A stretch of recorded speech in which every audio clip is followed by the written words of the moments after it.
Surviving the Survivor, we bring you the best guests in all of true crime. Don't forget to subscribe and smash that like button. Here's your host, Emmy Award-winning broadcaster, Joel Waldman. What's up, SCS Nation? Welcome to another episode of Surviving the Survivor. It is the podcast that promises to bring you the very best guests in all of true crime. It is not a tagline. It is our reality. It is a Monday, and it's a rainy, cold one here, but I'm not going to complain in Miami because I know it's beyond cold everywhere else. Let's dig right into it. We're talking to the Alexander brothers tonight, and there is news on the front. The three brothers, Tal Alexander's wife, Ariel Alexander, she is now reportedly filed for divorce. This is according to The Real Deal. They cover real estate news. Prosecutors here allege that the three brothers drugged and I can't say the word on YouTube, but they drugged and you know what I'm getting at, dozens of women dating back to when they were in high school.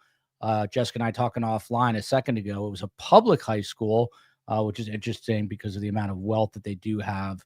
But back then, according to the COE, it was a magnet school or charter school, which got people into good universities, which is, I think, why they switched over. The FBI has interviewed at least 42 women who have come forward and say that they were assaulted or drugged by one or all three of these brothers. Federal charges carry a minimum sentence of 15 years to life. I spoke to a former inmate about this, and he tells me these guys are going down for many, many years. There's no way it would be just a 15-year sentence. So they've got a long road ahead of them. All three are arrested in Miami back on December 11th, and we'll get into the rest in a moment. We welcome back Dr. Leslie Dobson. She spent over 20 years in the assessment and treatment of mental health disorders in individual and group therapy and criminal and civil law.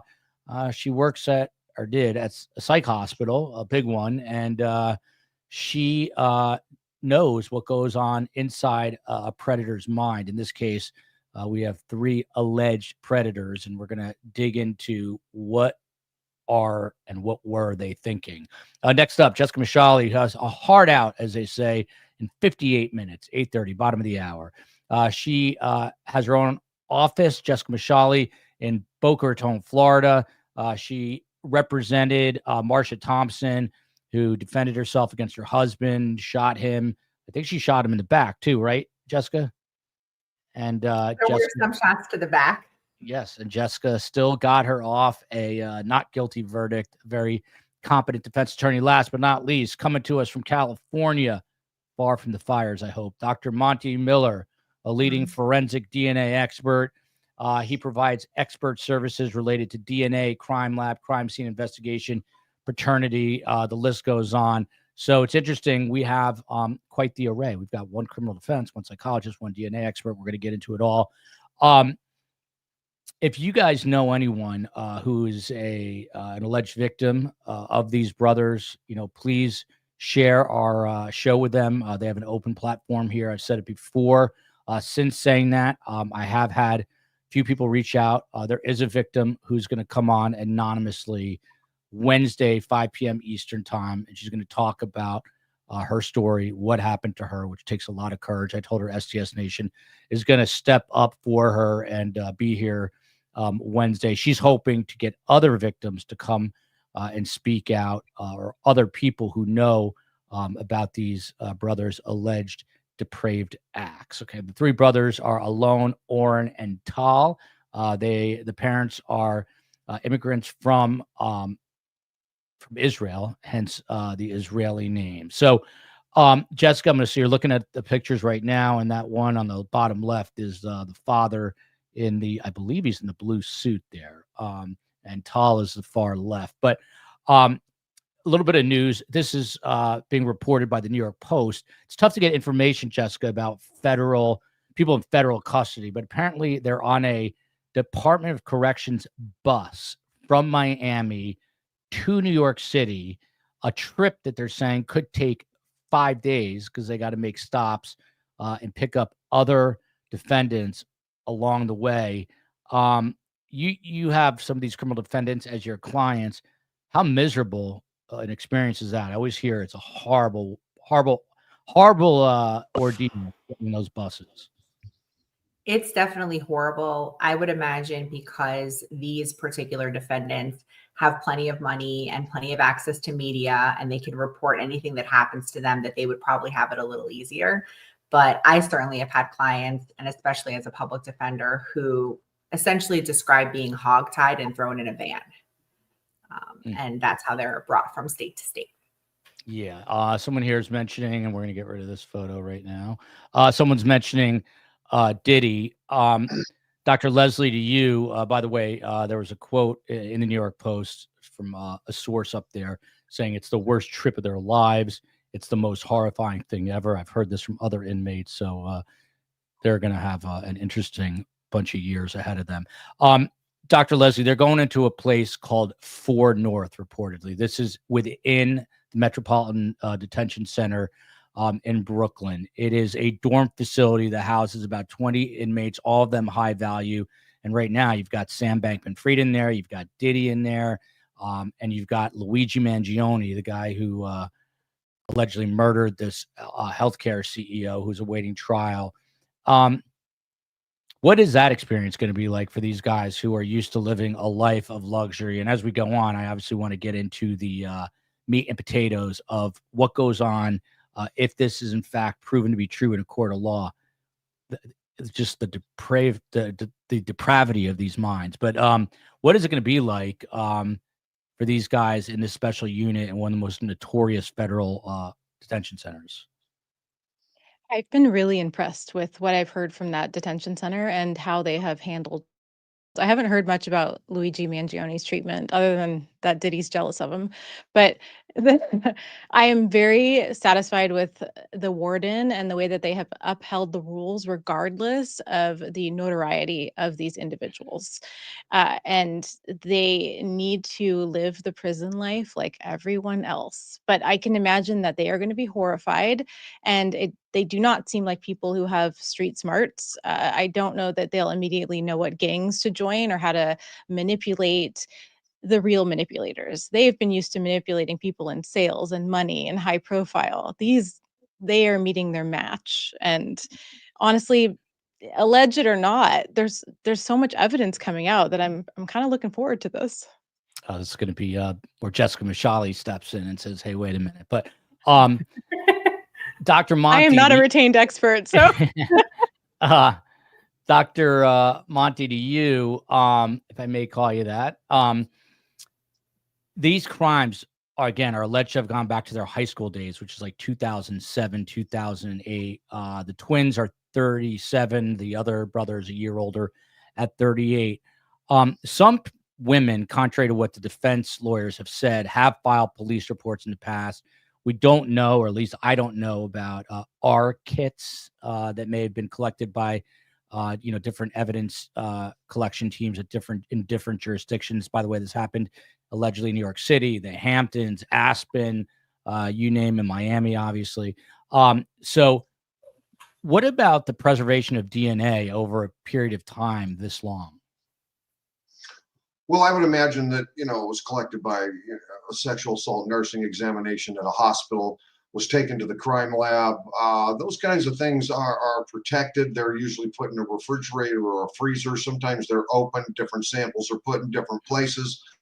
But at the end of the day, they preserve that evidence, and it's probably good for 50 years. So if they have some sexual assault kits, or even if some of those women have the clothes that they wore at the time, we saw in the Bill Clinton case where they had a dress that they kept for a long period of time that had his semen still on it. So certainly the DNA, as long as it hasn't been outside, it hasn't gotten is kept away from moisture, heat, sunlight, things like that, the DNA will be good for decades. That's good news if you're one of the accusers, for sure. This is for Jessica and then Dr. Leslie here. So there is news, as I said, out there that Tal's wife is now in the process of a divorce. They were married in the fall of 2023. So you do the math. Not a very long marriage at this point. They do have a child together, and this woman, Ariel, put a statement out through her attorney saying that I'm going to continue to provide my young baby with love and support as I leave my husband. This commitment to my child's best interest and well-being will remain in my highest priority. First, Jessica, to you. A jury wouldn't know about this, I don't think, pending a trial, if a trial does happen. But to you, there's no doubt I have in my mind that eventually the other two wives are going to, part ways. This is going to all collapse like a house of cards.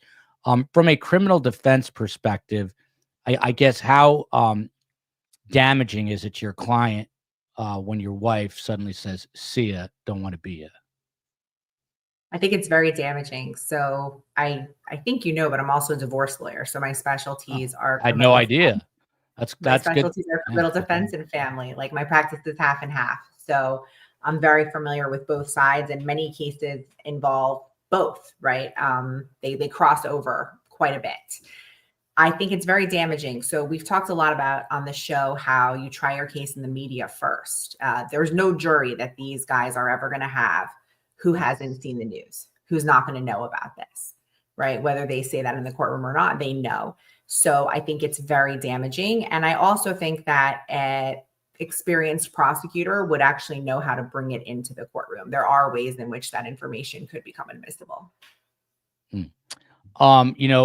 Jessica, I'm looking at the pictures here. They look like Instagram photos, where everything is perfect in the world. Obviously a beautiful woman, enjoying their wine on the beach, and all of that. She refused, this woman, Ariel, refused to comment any further. Her lawyer is a guy named Daniel Knotts, but apparently they've been living on Park Avenue. I have the address here, which I'm not going to put out there, but they've been living on Park Avenue since the marriage, in a very wealthy part of Park Avenue. Not that there's poor parts, but there's more posh parts, and that's where they are. The soon-to-be ex-wife is very accomplished herself. She's a former investment analyst, a venture capitalist. I believe she's a graduate of Columbia University. What is this experience like for the wives? One soon to be an ex-wife. One is reportedly taken off to Brazil. They've got to be, and they've all had babies recently. This has to be beyond traumatic for them as well. I mean, they're victims in this too. That's for you, Leslie. Oh, was that to me? Sorry. Yeah. It's really hard to say because they're young, and we forgive a lot when we like money and nice things. So I really can't comment. I mean, they weren't together for that long, and then being pregnant, it takes a long time. Having the baby takes a long time. You're not focused on your marriage necessarily. So maybe they would have known, maybe they would have seen the red flags a little sooner, but they were preoccupied with life. But I have a lot of questions for anyone who is engaged with individuals. Should this all become true, that for 20 years they were doing this? I'd have a lot of questions about the genuineness and transparency and authenticity within the relationships. I would have the same. We can circle back to that. Dr. Monty Miller, to you. I mean, this is a case, again, that's going to span 20 years. You can have victims from, I think going back to the high school days, 2007, 2008, to the current moment in time that we're in. What's the biggest challenge in collecting DNA evidence to make your case in a trial? Keep in mind, it's both federal and state, but the feds are likely to go first. What's going to be the toughest part about putting this together, scientifically speaking? Well, it's just going to depend on how much scientific evidence they have. I mean, a lot of those people, there might be none. There might be just videos. Anyone that they have a sexual assault kit for, they'll be able to connect the dots, be able to say, this came from this person, this came from this person. So they would be able to identify, DNA, semen, things of that nature. I read something about back in high school, them having a party bus, or a sex bus of some sort, something like that. It would be difficult to identify individual people's DNA because there might just be so much. So most of it's going to come down to any clothing that people have and the sexual assault kits. And while those will be real helpful, again, they won't tell us anything about consent. And that's essentially what the brothers are going to say is, yeah, I was there. Yeah, I had sex with her, but it was consensual. And so that's common. That's a common defense when it's pretty obvious that the DNA has identified you as the person. The only real thing you can say is, well, that's my identical brother, or there was consent. Yeah. Obviously, they're identical twins. The DNA is different, no? Or is it the same?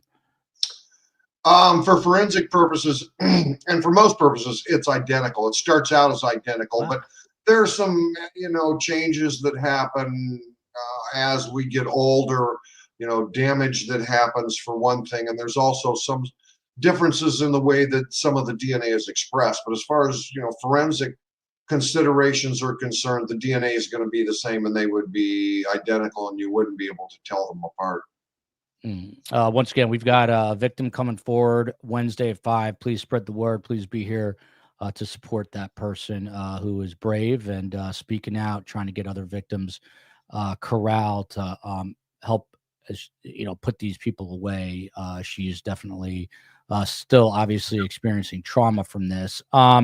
Here's a comment, and this is interesting. I'm going back to Dr. Leslie on this.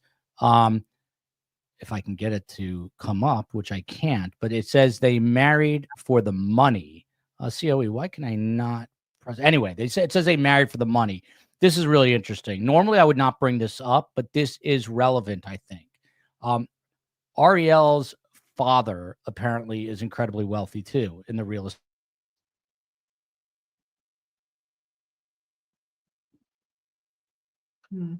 You froze for me. You froze. Same. Wait. I'm going to text him. Hi there, I'm hopping in. This is Ileana. Many of you guys know me as the COE. I don't know all of the guests, but we're just going to keep going until Joel hops on here. But what he was going to say is that obviously these women, some of them also grew up in a very affluent community. This one wife in particular, her father was also a very well-known real estate. Oh, here he is. Am I back? Am I back? You're back. Yeah. You're back. It's definitely a Monday.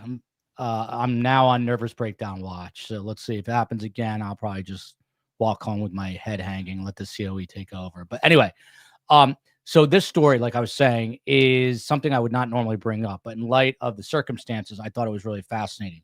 Back in 2016, the father of this soon-to-be ex-wife, Ariel, whose maiden name is Kogut, Kogut or Kogut, I don't know. Back in 2016, her father was the subject of a very damning lawsuit. According to the lawsuit back then, and we'll get Dr. Leslie first and then Jessica on this, he allegedly said to a woman who was much younger that he was dating that I want you to suffer like Hitler made people suffer. And by the way, he's the son of Holocaust survivors. Apparently he was a millionaire developer. The two had met back in October 2013. The person who filed this civil case with her attorney said that he was very charming and romantic when we first met. And it was hard to believe. Oh, no, we've lost him again. Yep. Well, the reality is you do marry for money sometimes. You're back. Lots of things. Do you guys have me back? Yeah. We did. I'm going to try to switch up here. Do me a favor. Hang on a sec. COE, why don't you sing or something? I will be right. I'm going to try to go off of my hotspot if I can. I don't know what's going on. Well, while Joel is doing that, I just want to chime in here for 1 second. A lot of people in the chat are asking, how long did the wives know? And that's the question that many of us really don't know the answer to. But I know about 35 people who grew up with them. I'm not from Miami, but we live in Miami. And by chance, I happen to know many people in their community. And everything that I have heard from everyone is that everyone knew. And I know that Joel had mentioned this earlier. It was very much an open secret. A lot of people did know. A lot of people avoided them. A lot of people tried to spread the word and tell their friends and warn their friends and family. And throughout their history, they have been bailed out over and over again. It was never anything where they were criminally charged, but they definitely got in trouble. They had a reputation. And for many decades, hold on, sweetie. And for many decades, they definitely would get in trouble. Their parents would bail them out. And so now many of them who grew up with them are wondering whether or not their wives knew or whether or not their wives were completely just blinded by everything and were sort of set aside and not really able to see the reality of what was happening really right under their roof. Joel, are you with us? I think Joel's had too much Botox. I think I'm back now. Am I back now? Partly. Yeah. Not on time. Partly. You're out of time. Oh, out of time. There Out of you go. sync. No, the audio, the out of sync. Yeah, yeah. Yeah. Okay. We're not Getting on time better. yet. Yeah, that's better. I've told the CEO we've got to upgrade from our Fisher Price equipment here eventually. Eventually we will do that. But so I was talking about this soon to be ex-wife's father. Long story short, he was in this long, drawn out, protracted, messy lawsuit with a woman who said he was very abusive. He counter sued. Jessica, I'm going to come to you first on this, basically saying this woman just tries to extort wealthy people. Obviously, it's interesting because maybe she married someone like her father, maybe not, depending on whether this woman was telling the truth. But what,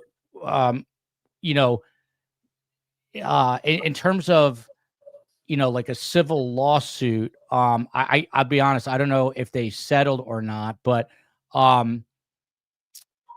this obviously would have impacted her life tremendously, right? Leslie, I'm going to you on that. Apologies. Depending on the prenup, Well, Our no, current marriage. this is the ex. This is the soon to the be father. ex-wife's father. Yes. They weren't married, but he was apparently in some kind of abusive relationship. He countersued though. I mean, definitely. I can't even imagine how much money is being thrown around in these situations. Money, abuse, narcissistic abuse, gaslighting. I mean, I would be scared to victim blame the wives because I would really question if they were totally feeling grounded in their decisions because of how strong that narcissistic gaslighting and triangulation can be. So maybe they weren't in it for the best of reasons. Maybe they were, but I don't even think they probably would know with how manipulative people of this wealth and power and intellect can be.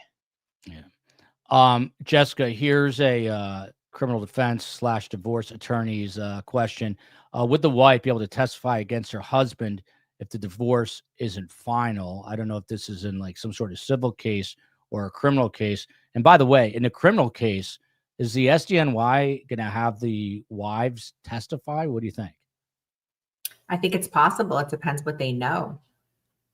It really depends what information they have and what information they know. They don't have a lot of incentive to testify because admitting that they know anything would kind of make them hated or maybe even having contributed in some way. For me, it's hard to believe that they don't know, right? And being from Miami myself and being sort of part of that Jewish community down here, everybody knows everything.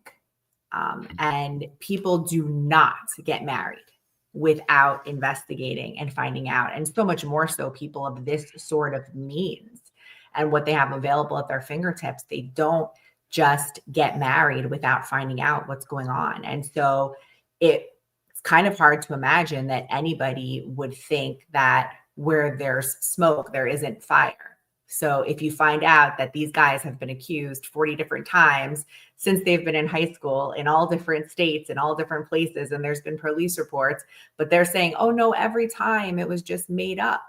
Every time they just wanted money, all these 40 times, 40 different women in 40 different places, they all just wanted money. And that's why they all made up the same story. For me, it's hard to believe that they didn't know. Yeah. By the way, I mean, first of all, I cannot find a single person to say anything nice about anyone in this family. And the COE, I think, was saying that we do know people in common. But I'm not far from where they actually grew up, but it's yeah, it is tough to find people who have literally a good word to say about them. But to your point, Jessica, they're saying that this has been an open secret for years and years, and a lot of people are surprised it even took this long. There are a bunch more questions for Jessica. I'm just going to basically the same question. They want to know what happens to the money when a spouse goes to prison. Very simply put here, would a prenup be voided by multiple felonies? I don't know that they sign. I assume that they do have a prenup. But what about that? What would happen? So they live in New York, and I would imagine they have a New York prenup. But if it was here, a prenup wouldn't be voided simply by the fact that somebody committed a felony or got convicted of a crime or anything like that. And what they have here is a short-term marriage, it sounds like. They've only been married shortly. It's a couple of years. I mean, certainly there's a lot of money at stake when you're talking about this type of money, even just for child support and things like that. But I think that a prenup, if it was a well-done prenup, would be upheld. It wouldn't be changed by the fact that he is in jail now. Dr. Miller, to you, going back again to 2007, 2008, no doubt there have been advancements. There are every year, I think, in DNA technology, which must be hard for a guy like you to just keep up on everything. But what advancements could potentially help the Southern District of New York here, or the state, who also filed charges against them? Is there a singular kind of new thing in DNA that could help them? Because again, some of these samples might be years old. No, I mean, pretty much the technology, the equipment, the things that they're using, and the way that they're doing it hasn't really changed significantly since the early 2000s. What has changed is the machines and the technology and stuff has made it so that they can get a DNA profile with less and less, with fewer and fewer cells. So you need a certain amount of DNA in order to generate a profile. And they've made it now so that you need just a very, very minute amount, where previously you needed more. And, the further back in time you go, the more and more DNA they needed. Now they need just, 4 or 5 cells of DNA. And they can get a full profile off of that sometimes. So it's beneficial because they can collect it from, even a small amount of DNA and get good results that they can compare to somebody. Dr. Vonda Kay, obviously a friend of the show. She's here all the time. Narcissistic gaslighting. She's now quoting Dr. Leslie in Triangulation and how manipulative people with this kind of intellect and power can be. Well said. There you go. Maybe the wives felt it was normal because their parents seem to have been. You locked up again. There's so many things happening on this Monday. Yeah, usually the media person is the one who's got the best stuff. It's usually someone like me on a laptop or something that keeps locking up. COE, am I back? You're back. Yes. Yeah, I'm you're back. back. Okay. Joel, are you on? What are you on? Wi-Fi hotspot? Are you plugged in? I'm on our Wi-Fi, which has full bars, so I don't know what's going on. They know that I'm podcasting. Yeah, I'm gonna keep going, give it a shot. You guys hearing me again? Yes. Okay, good. So I was thinking the same thing as Olive Green here. Maybe the wives felt it was normal because their parents seemed to have been involved in similar patterns of abuse. That's exactly what I was getting at. I don't want to defame anyone, but there's a comment here. I'll let you guys read it, and I'll tell you that I've heard the same thing, but I'm not going to read it out loud, so I'll let you guys read it. The good son is, by the way, married to the heiress of Carnival Cruise Lines, and apparently he's a very good guy. That's what I've heard. Not much said about him. Don't want to drag him in there, but there are 4 sons. One of them appears to be decent. So, Dr. Leslie, if you can still hear me, Oren and Alon again. So now we've got these stories starting to emerge from the past, which happens with these high-profile cases. We just heard about the soon-to-be ex-wife and her father, because that goes back to 2016, and now Oren and Alon, they had a 28th birthday party at a $50 million Upper East Side townhouse. It doesn't say that it was theirs, but it was a $50 million home. What's interesting about this, when you came in, there's what's described as a nearly naked woman on display for the guests. The guests were able to drip hot wax on this almost naked woman, and nearby waiters were passing around tuna tartare, according to the reports, as burlesque dancers wearing dog collars and fishnets performed acrobatics. I'll start with this. Does any of this surprise you? And then, I mean, take it a step further. What is happening? Are they doubling down on their depravity here? What's happening? Let me just ask this. Is there any evidence that like Diddy parties at any point cross paths with Alexander parties? I've asked and it's not clear. People don't think so. Well, yeah, but, why like the nudity and the fish? I just don't like the combination of raw fish and naked women. Why can't it just be like a barbecue? Yeah, I don't think we want to go there. Yeah. I mean, I guess the question that's always asked, Dr. Leslie, nature versus nurture. You've got 4 brothers. 3 of these guys are accused of horrible crimes. Were they just allowed to act this way? I mean, I've seen other bad parenting, but they don't end up as 3 predators. So are these just bad genes? And I don't mean Jeans. I mean the other ones. What's happening here? It's like I'm sure they're expensive genes. There's a genetic predisposition to all of these traits. If these guys are antisocial or narcissistic or psychopathic, or sexual predators, that can be carried throughout time in the family history, but they're exacerbated by situations. They're exacerbated by people stroking their egos, people stroking other parts of them, and no one saying no to them. So how many A-listers, how many celebs, how many politicians attended all these parties and didn't speak up? How many attended Sean Combs's parties and didn't speak up? No one's going to listen to a poor victim. They're going to listen to a powerful, expensive, beautiful woman who said, "Hey, I saw this happen at a party and we need to stop it." So, sure, we have all these factors that could lead up to this. And maybe the other brother just nothing, I don't know, got his rocks off the way that it did for these guys. But at the end of the day, it comes down to the complicit people that were present and the lack of consequences that allowed this behavior to be exacerbated over time. Those were a lot of big words, but yeah, they were all good big words. Dr. Vonda K is going to quote you again, but Kathy Hoskin here, if you guys still have me, I go in and out every 5 seconds.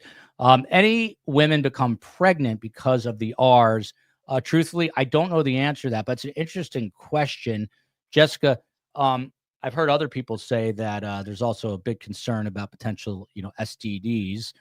But from a legal perspective, there's now 42 women, Jessica, 42 women who've apparently come forward. Are we going to find out these types of answers if one of these 42 was impregnated, did get an STD? I mean, is the government going to vet them in that sort of way to be able to present the strongest case they possibly can?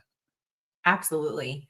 I mean, I don't know that one of them getting pregnant or even having a child that can be proven to be the child of any of these brothers matters, because again, it goes back to consent, right? So I think everybody knows what the defense is going to be. The defense is going to be, yes, I had sex with all those women. Yes, we had parties. Yes, we have a lot of money. And that's exactly what's going on here is women see an opening, right? And then when one made an accusation, a bunch then came forward. And it's a witch hunt, right? For these rich guys who like to party. That's going to be the defense. So if any of them got pregnant, I don't know that it's going to matter in their defense, but I absolutely think the government, in doing their job, is going to dig up the history, or they should. They really need to find out what these women are, because they need to find out more. Have these women accused other people of? But that wouldn't influence a jury, to know that a woman, went out, was allegedly attacked by one of these guys and then got pregnant. That wouldn't impact. I mean, that would definitely impact a jury, would it not?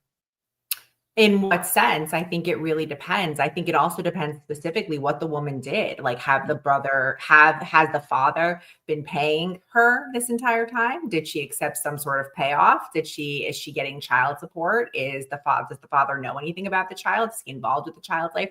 There's a lot of factors to be considered. So I don't necessarily think it would even be harmful to them.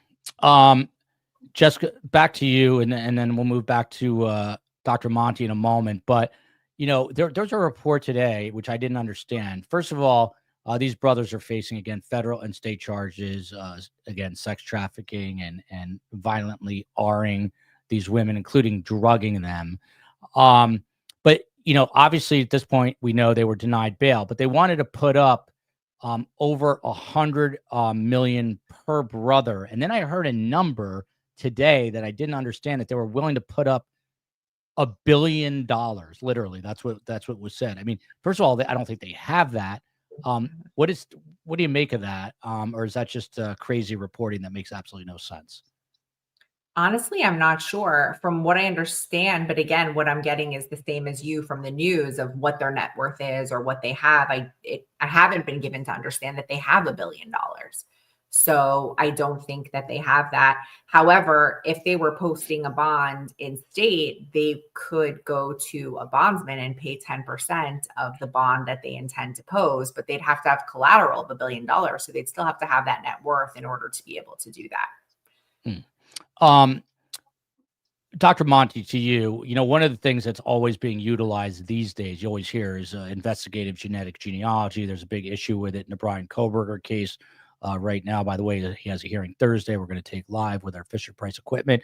Is there any way that IgG would or could be used in this specific case with these three brothers on trial, potentially, if they go to trial? Not unless they're looking for another family member, which, certainly is a possibility. You got three brothers involved, and, that if they have some DNA, some unknown DNA, and maybe some of the sexual assault kits or some other places, they certainly could use that to look for other family members. And I don't know how likely that is or isn't.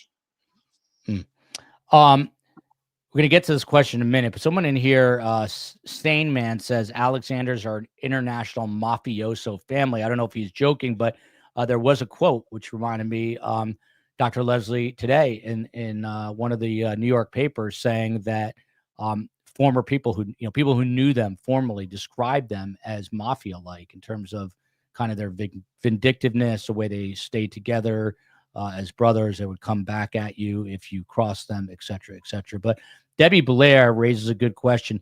If you had a bet on this, and I have not heard good things about the father, but I'm one person. Was their dad like this when he was younger? What do you think the answer to that is? I don't know him, right? But I would assume, yeah. I mean, I think this is very, very extreme. This is one of the most extreme things I'm sure I'll see in my lifetime, including Sean Combs, right? So, including the case in France with Dominique Pellico. These are massive things. These people have been doing this for a long time. Maybe it is more of a kind of a Dexter style. Daddy's involved, and either in a traumatic way or daddy's trying to kind of curb the behavior to make it less illegal. But it's really hard for me to believe that if everyone in the community knew, that the parents weren't also knowing and helping and aiding the continuance of the behavior. Jessica, I think to that point, I think the parents were helping them get out of trouble a lot because, by the way, they also reported to have had at their home where they grew up, like in high school, a literal party bus where they would like corral all these women. They had it there all the time. It wasn't like they rented a party bus. It was like parked in front of the house. So that's kind of a crazy thought. But Jessica, to you, the issue of consent is going to be huge here. The defense already doing this. I personally interviewed Howard Shrebnick out in front of the federal courthouse here, and I said, look, 42 women have come forward. He said they're all lying. A reporter was like, what do you say? He followed up and he said, every single one of them. That was his direct quote, meaning every single one of them is lying. He's backtracking. He's saying that they're essentially gold diggers. That's what basically he was saying. But in a courtroom, how do you make the case for consensual sex versus a sex crime? I imagine it also comes in numbers, 42 women. If they can get a bunch of them, reportedly a bunch of them are going to testify. But how do you discern like the dynamic between consent and no consent? I think it comes down to whether or not they believe those victims. The fact that there's 42 of them, certainly, like I said before, people in general believe where there's smoke, there's fire. But the defense attorney is going to be arguing very strongly that they better not dare convict anybody, because where there's smoke, there's fire. They better be sure beyond and to the exclusion of every reasonable doubt that this crime was committed for every single victim. Otherwise, it should be a not guilty. So it's just going to come down to whether they believe them. If they were drugged, then they did not consent. If the jury believes that they were drugged and then they had sex without agreeing to do it, then the brothers are guilty. But the brothers are going to be saying, we partied, we had a great time, everybody was drinking, everybody was doing drugs, we had a ton of fun, it was great, nobody ever complained afterwards, not until now all of a sudden they're suing us and we're in jail. Yeah, that's already what they're saying. Back to they were talking about some of the videos and the women being unresponsive, and them just like flying them over and things of that nature. So I think there are some facts and issues that you see on video that you can use as evidence beyond just, well, we were partying before. Consensual sex can oftentimes look different than non-consensual sex. And with that volume of video, I think they're going to scrutinize that very carefully. And I'm glad you brought. Yeah, I'm glad you brought that up. We're going to get to it because they raided Tall's apartment simultaneously. The day he was arrested here in Miami Beach, they raided his apartment. The FBI did in New York City, and they got a treasure trove apparently of digital forensic evidence, things of that nature. So. Yeah, I mean, I think that they're in some serious trouble, and I want to get to let's just talk about that right now. I mean, these guys were basically keeping what amounts to trophies, videos of them engaged in these acts, and as Dr. Miller said, a lot of times these women were obviously, according to the SDNY, they were obviously intoxicated or under the influence, they believe, of drugs. And there's video of the brothers sharing a woman and different women. Again, that's something that I just can't wrap my head around. But the notion of keeping these videos psychologically, from a therapist point of view, what were they doing here?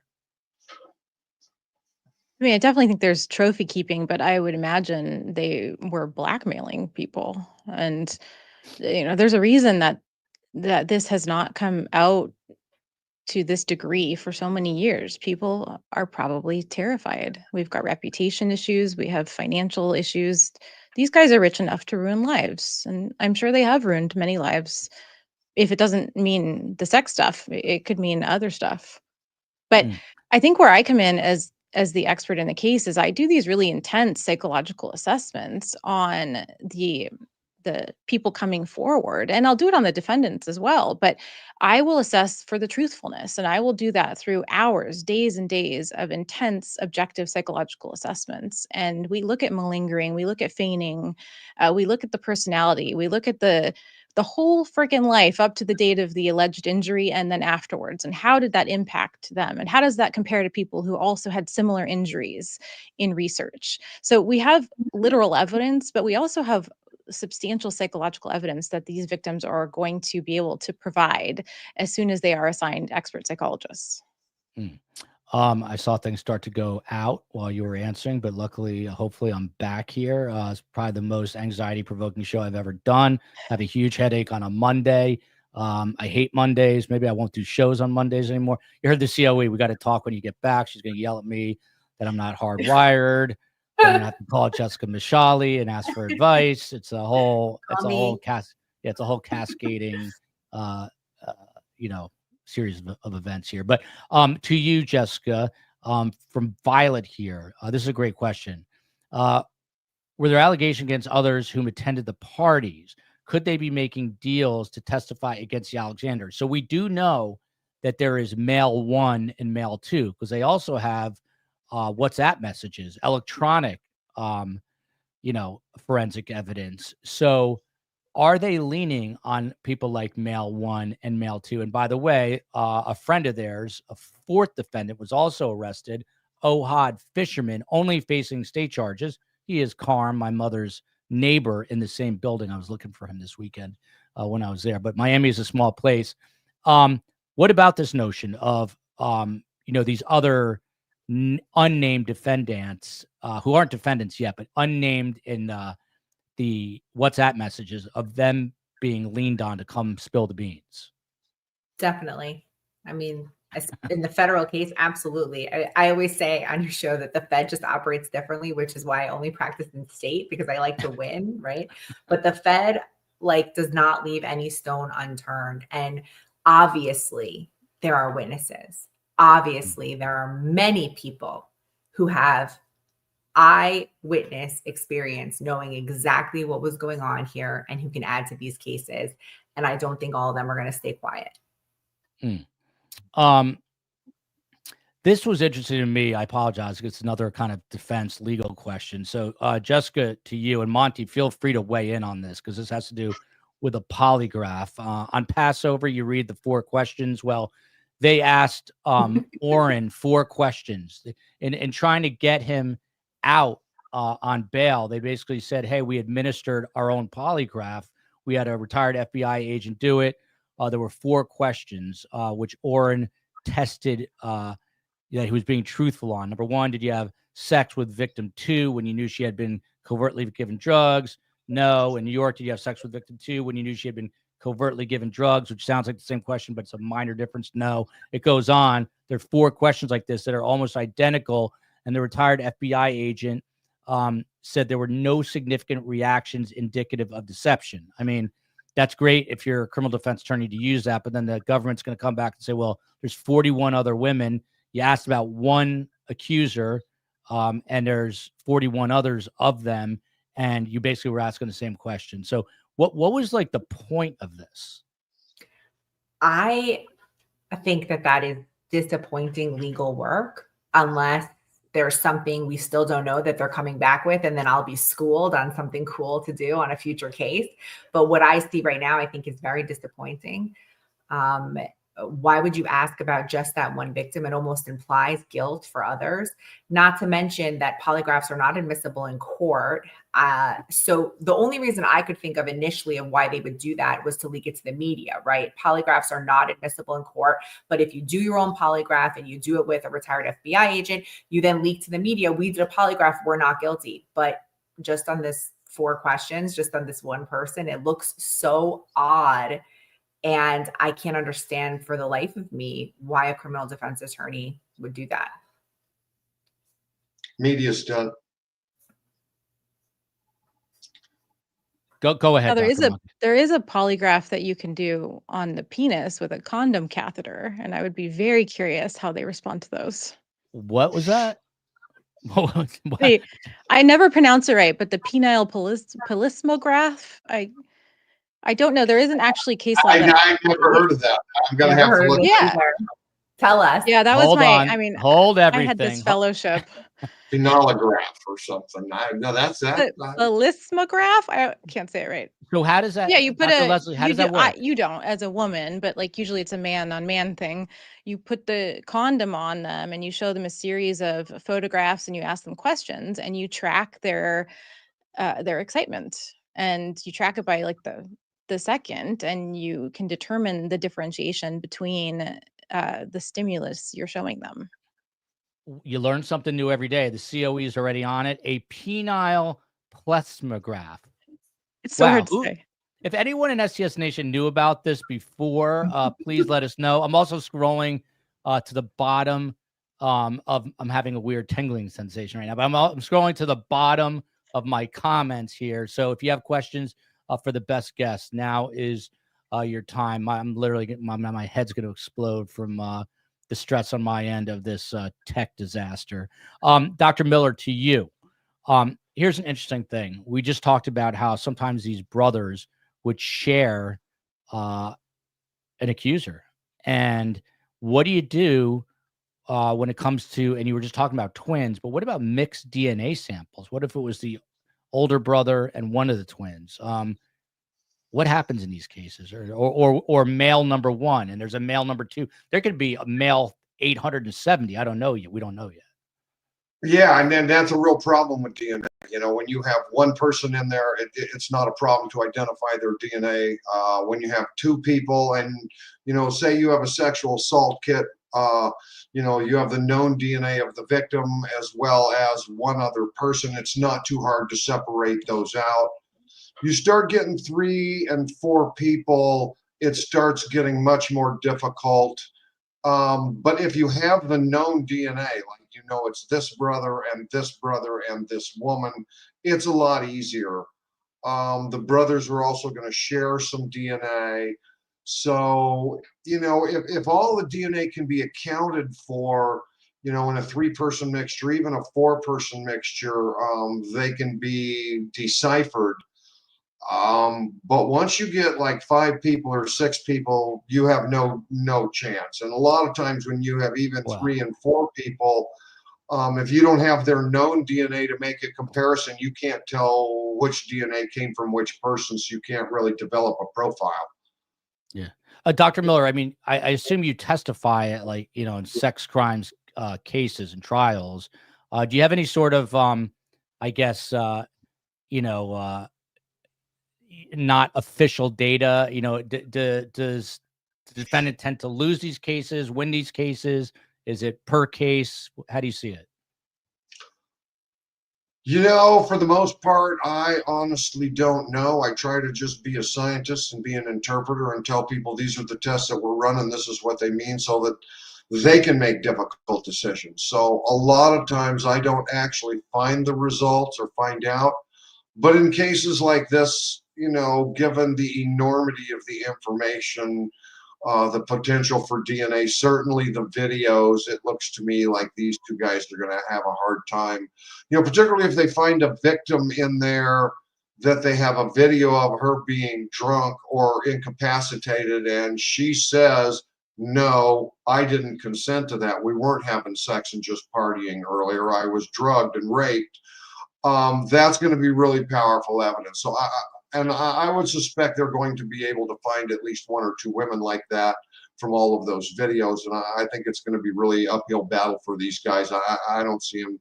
I don't see them being released. No, I don't either. I think there's people out there who are maybe a little delusional, but I think these guys are in for a big wake up call. Maybe but they have nothing to lose. They're not going to get a plea deal that's favorable to them. They have absolutely nothing to lose than to draw this out. Yeah, I mean, Jessica, to that point, we're talking about the federal government here. I don't care how deep their pockets are. The federal government's pockets are deeper, and they also don't bring cases they know they can't win. So there's got to be a lot of stuff, Jessica, that we just don't even know about yet, right?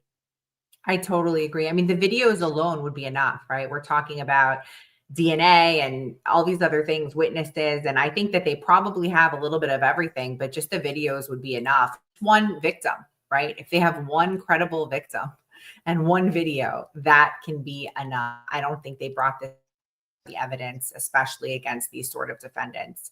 So yeah, I think that that's what we're going to see over time. They're going down.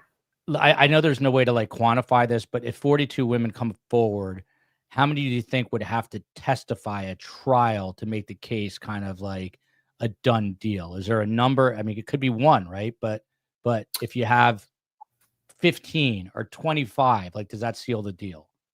You can't have one and then convict them of the 42 counts. They have to prove each and one. You can't say, well, they raped this one, so we're going to convict them of raping 40 people. So however many convictions they want. At some point, it becomes sort of superfluous, right? So if you have 10 convictions and you're looking at 100-year sentence in prison, you don't really need to continue to have the other victims come. I think what they're going to do is they're going to use as many as are credible and sound good. If there are any that have holes in their stories, who are found to be lying, who, anything like that, have something in their background that's unattractive, they won't use those, but they will use everybody that they can. Yeah. To this point here from Maggie, by the way, Nikki Cuds, friend of the show, friend of mine, has it only been women that have made these allegations as far as we know? This is where it differs a little from Sean Diddy. It's funny. You guys can't see this, but I can. Now the COE just disappeared on me. So there's actually heavy rain here. And now I'm starting to think maybe it is the weather. Miami's not very good at bad weather. If there's like a leaf blown, the power goes out. So maybe that's the issue here. But Dr. Leslie, to you from Maggie, I think there's something very incestuous about them sharing the same victim. Everyone is wondering this. We have no idea what happened behind closed doors, if anything at all, with this family when they were growing up. But you don't have to look far with the Menendez brothers to see that there was some weird stuff going on with them. What is your kind of psychological take on the fact that they are sharing women at the same time? Wouldn't compare them to the Menendez brothers in that because there was sexual assault in the past, and that led to any kind of comparison of using the same victim at the same time and being aroused together as twins. So I do think the Menendez brothers have served their time and should be getting out. Me They too. are not as bad as these guys at all. Free the Menendez brothers. They're victims. Yeah, and I personally I have some connections there. Like, they're doing a really good job right now. They've served their time. Like, Yeah. but I have to say, the incestuous nature, there might be some assault in the past, but still, it is so rare that people who are assaulted turn into this. Like, this is so predatory and extreme. And then to be double dipping on one victim, it is just horrifying and disgusting and next level. These are the type of people who are locked away in these state hospitals, and there's maybe 1,000 of them in the whole world that reach this level of disgustingness.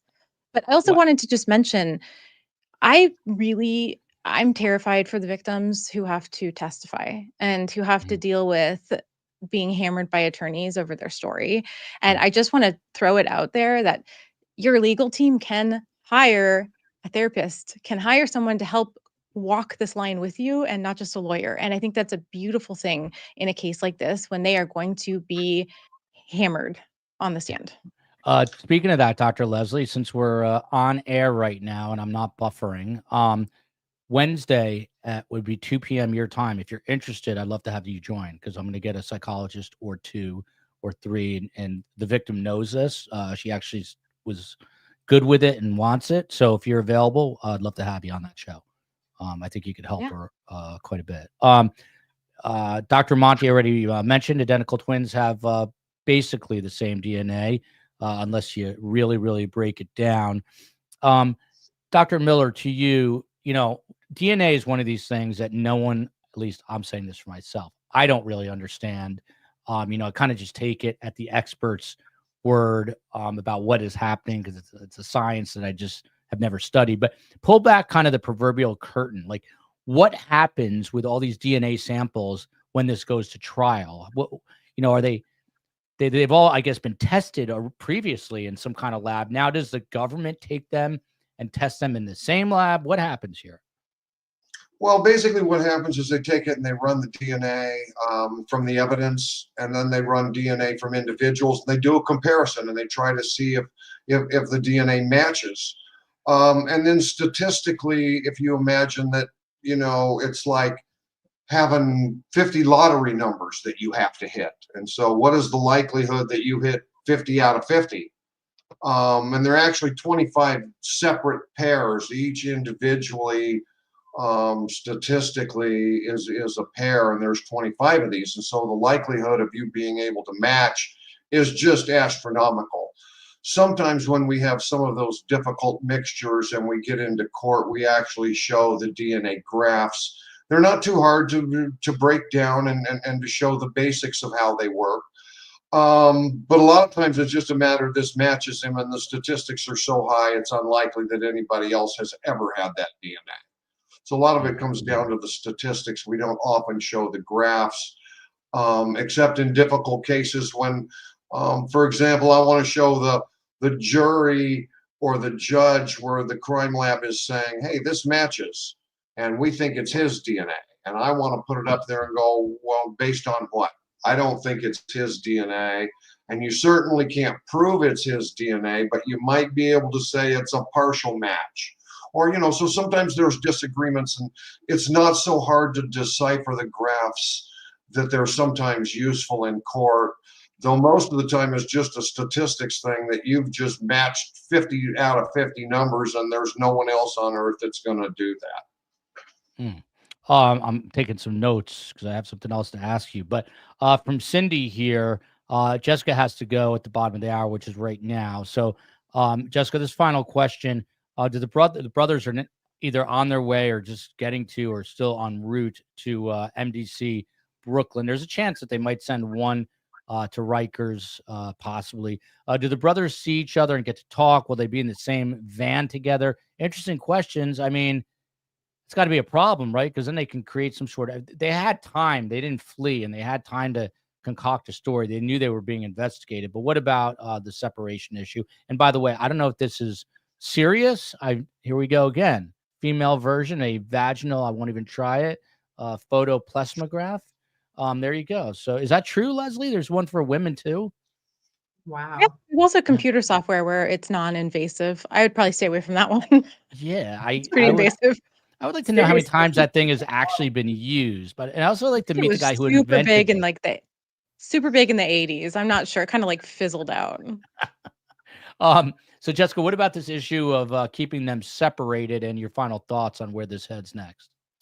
It sort of depends on the case. It's a case-by-case basis in terms of how serious they are about separating them. They're having to transport them across the country at this point. So I would imagine they're in the same van, but there may be an order that there's to be separate vans to be that strong about keeping them apart. Certainly, if they have a chance to talk, it gives them a chance to collaborate and a chance to come up with stories and things like that.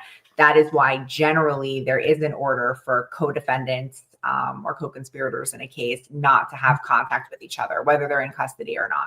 So I don't know in this particular case if they put more than one van up, but if it was only one, they're communicating. Final thoughts on the case is that it's really tough for them. The Fed got them, right? Yeah. And so I kind of have the same opinion in all of those cases. The Fed got them. I think there's a lot of evidence. I think their reputation for 20 years is really harmful to them. And I think the case will be tried in the media first. And it sounds like the Fed has the evidence to back it up.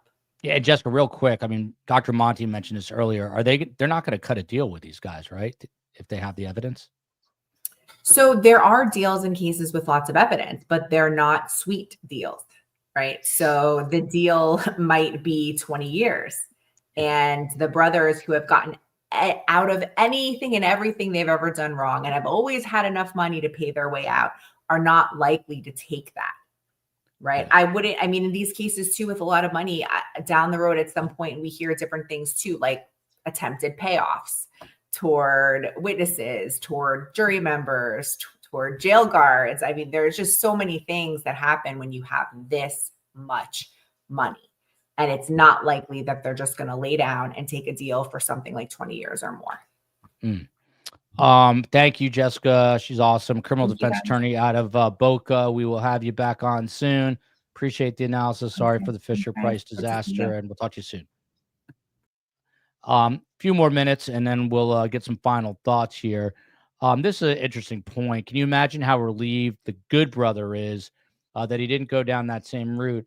I mean, it's just like, to me, it's fascinating. But what do you think the good brother is thinking? And again, like, I can't figure out if this is, you said that these guys fall within like the 1,000 basically worst sex offenders. I hear you, that correct?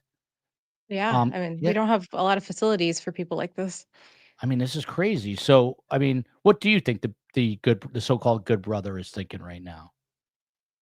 Um, I wouldn't label him as the good brother just yet. I don't, Mm, that to me seems a little too far and maybe a little publicist PR-y, mm, because again, this is a long time. A lot of people were injured, and these are extremely severe crimes. And even people who were distant knew about it. So the inner circle, I wouldn't trust. I wouldn't trust anyone.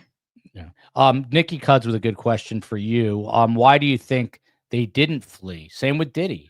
He didn't take off. He had a private jet. These guys had access to private jets. They knew they were being investigated. The feds been on them since like the spring. Why did they stick around? Because they've never been in trouble before. I mean, like history is showing them that they're going to get away with it. Of course, if I was like that, I would probably stay too. I mean, we've got video of Sean Combs just, just hanging out in a parking lot talking on his phone hours before they took him. Mm, yeah. The narcissism is just extreme. Yeah, for sure. Dr. Monty Miller, to you, if you were the DNA expert, if you were called by, I guess, the defense, you do mostly defense work? I take it. Yes, mostly. Monty? Yeah. So if you were called by the defense here, Usually the prosecution calls the crime lab. So what did you do? What were your results?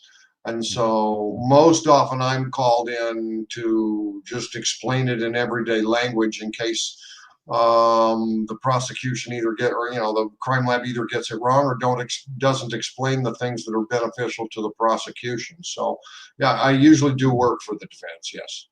yeah. So in this case, let's say you were called as an expert witness, and these three brothers, I think, are going to be tried potentially together. Getting ahead of ourselves, if there is a trial, how do you prepare for a case like this? Well, for the most part, I'm just an interpreter, right? I sit down, I look at the paperwork, I say, these are the tests that were run, this is what it means. Whether or not someone goes to jail or not is not on my plate. It's not anything I have to prepare for. For the most part, I look at the science, I understand the science and can answer the questions. And my main goal is that, the jury or the judge, the trier of fact has the information they need and understand the science that was done so that they can make a difficult decision. So, for the most part, it's just you take it one case at a time. You look at, each one of the crime lab reports and you just kind of go through it and make sense out of it for everybody. So this victim spoke to NBC6, Dr. Leslie, speaking of Oren. This is Oren Alexander. This woman alleged to have been AR'd by him at the Versace mansion, which is obviously a landmark down on South Beach here in Miami. He was more aggressive. Like the look in his eyes was like something possessed him. I really didn't recognize him, but also I was fighting for myself because he's very strong and he pushed me down. I couldn't get up and I was yelling. Oh my, I struggled. I tried to push him off. I did anything I could, but unfortunately he was too strong. I felt very ashamed of myself. I felt like embarrassed. I felt maybe I didn't see the red flags. And also I felt like, who's going to believe me? I was scared. Typical reaction, I suppose. Very typical, but also the level of violence and the look in his eyes is again, it's so extreme. What do you Uh, make of the what do you I'm sorry to cut you off, but what do you make of the word possessed? She says he looked possessed. We know serial killers, it's like the whole cube thing where 1 minute like BTK is president of his church, next minute he's an animal control officer, and the next minute he's binding and torturing and killing women. Is it to that extreme, you think, with these guys? That 1 minute they're, real estate moguls on the phone, on their private jets, and the next minute they're these violent sex predators? no, I just don't. I think that's a very extreme and obvious case when he's actively assaulting her. But there are elements, right? Nothing is ever a surprise. So we're going to build up to moments like that. And we see this in a lot of cases where, people are saying, are they possessed? Is it a religious thing? Are they dissociating? Is it multiple personalities? No, they're just doing what they absolutely love, and it's clicking in the moment. And they have different eyes because they are so overly stimulated emotionally and physiologically. Mm. And this is what they've been building up to do, and they're finally in their captivating moment, and it is effing disgusting. Mm. One more question for Dr. Monty, a few more for the doc, and then we'll get final thoughts. But what Dr. Miller, to you, what about if there is like a dearth or a lack of DNA? What if there's not a lot of DNA in this case, and now does it become like a he said, she said, or the Well, it does a videos? lot of times. It does a lot of times, but it depends on the allegation. For example, if she said he inserted his finger into my vagina and you don't find any DNA underneath his fingernails immediately thereafter, you can conclude pretty strongly that it didn't happen. But a lot of times you don't leave a lot of DNA. A lot of DNA isn't transferred. But it depends on the situation. Bodily fluids transfer an enormous amount of DNA. So it's really a matter of looking at the evidence and saying, could this narrative have produced this evidence? And a lot of times you don't know. It is just you get a sexual assault kit and she says, he penetrated me with his finger and his penis, but he didn't ejaculate, and there's just no DNA there. And that's not all that uncommon. So depends on the time lapse. It depends on just a lot of factors and what the specifics are. But usually the lack of evidence doesn't prove that something didn't happen. Shout out to Super Planner Girl and the mods. They do crazy good work behind the scenes. Super Planner Girl lives up to her name. Shout out to Space Coast on the West Coast. By the way, LA is getting horrendous winds again for the next 3 days. So they are on high alert again, which is crazy. Dr. Leslie, you haven't been affected, right? I should have asked you that an hour and 11 minutes ago. I didn't have to evacuate, and I lost power, but I have so many doomsday prepping materials. That was okay. By the way, COE reminded me, if you appreciate the content and the Fisher Price equipment keeps things interesting, please hit the like button. Please subscribe. And we've got a Patreon page as well. And the COE is leading the way with the second channel that's going to be comprised of best guests. It's going to be interesting. They're going to bring their own shows to the second channel. What part of this, Dr. Leslie, and then I promise we're getting final thoughts, what part of this is power and control, and what part of it is sexual gratification? Oh, that's a hard question. Shouldn't say. Okay, that's a difficult question. It's mixed, but there are so many psychopathic individuals who in high-ranking positions that do not turn to sex. So there is something that is where they had to turn for their gratification, and maybe the power topped out, or maybe there is a deviance within them, and that's just showing us part of their personality. That's showing us how callous, how much they can compartmentalize doing horrible things, how little they feel about the victims, the level of potential psychopathy that is within them. Final question for you, and then we'll get final thoughts. Do these predators, do they become desensitized over time? So back in 2008, it was like this crazy thrill. They knew they were doing something horribly wrong. And you fast forward 20 years, are they totally desensitized where they're not even really thinking about their actions anymore?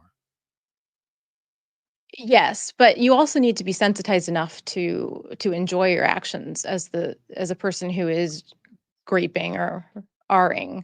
So, I think what we haven't seen yet is we haven't seen the vast array of victims, and that may be men, that may be children, that may be different objects, who knows? But the stimulation is lowered over time, and the risk has to be increased. And I'm sure that's what we will see in time and more in these videos. And that's probably part of why the trophies were kept as well. Time's going to tell here, but shout out again to Jessica Mashali, criminal defense attorney out of Boca Raton, and of course, Dr. Monty Miller. He is a leading forensic DNA expert. He's an expert witness in a lot of cases related to DNA, the crime lab, crime scene investigation, and paternity.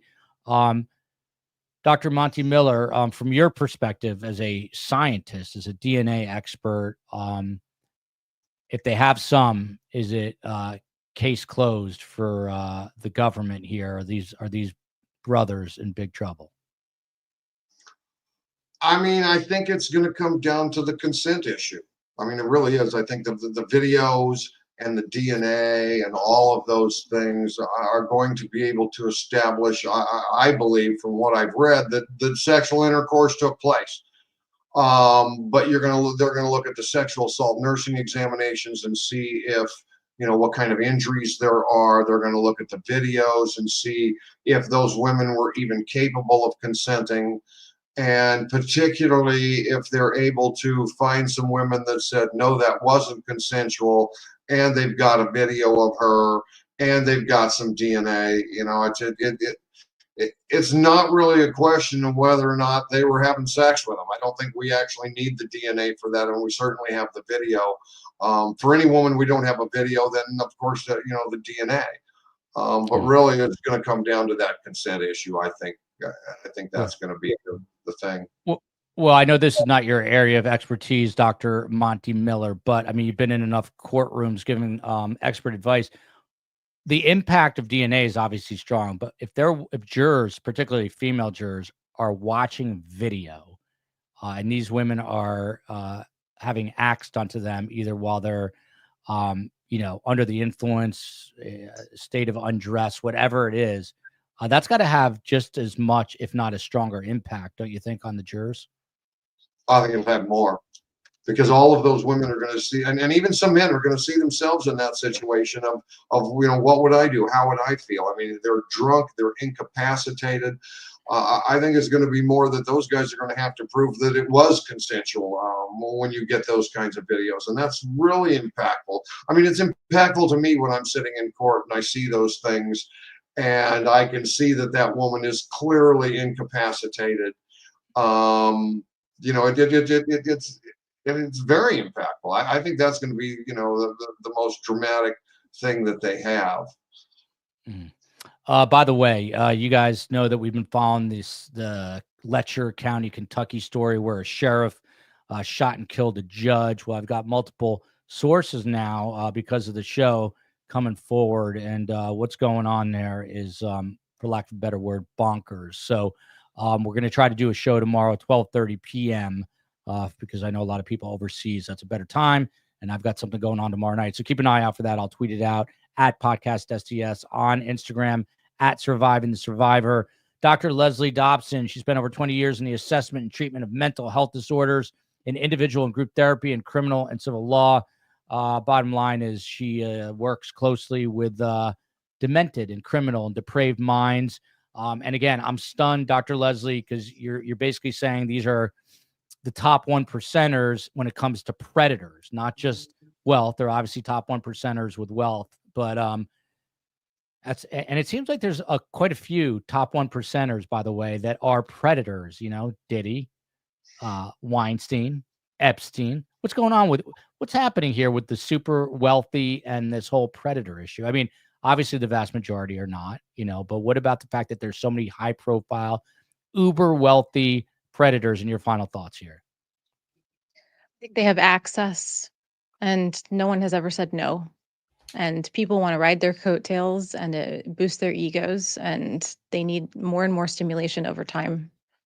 But I encourage anyone to come forward who may have been a victim and know that there's enough now that you'll be safe. And I'm sure there are many people who will not come forward even after this is all closed, because it is utterly terrifying to come against these powerful people. But you have attorneys that are much more powerful than these people now.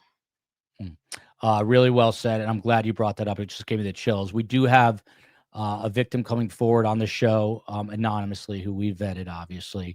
That's going to be Wednesday at 5 p.m. Eastern time. Dr. Leslie has an open invite to join us on that show to kind of help break it down and keep her, feeling comfortable. And we need STS here in full force to do that. So please show up and let people know on Wednesday about that. Huge thanks to Dr. Leslie, Dr. Monty Miller, Jessica Mashali, and apologies for the Fisher Price stuff. Looks like we're going to switch over to the Kentucky story tomorrow, then back to this on Wednesday. Love you, America. Love you, California. Both these guests are in California. Please let these wildfires just peter out.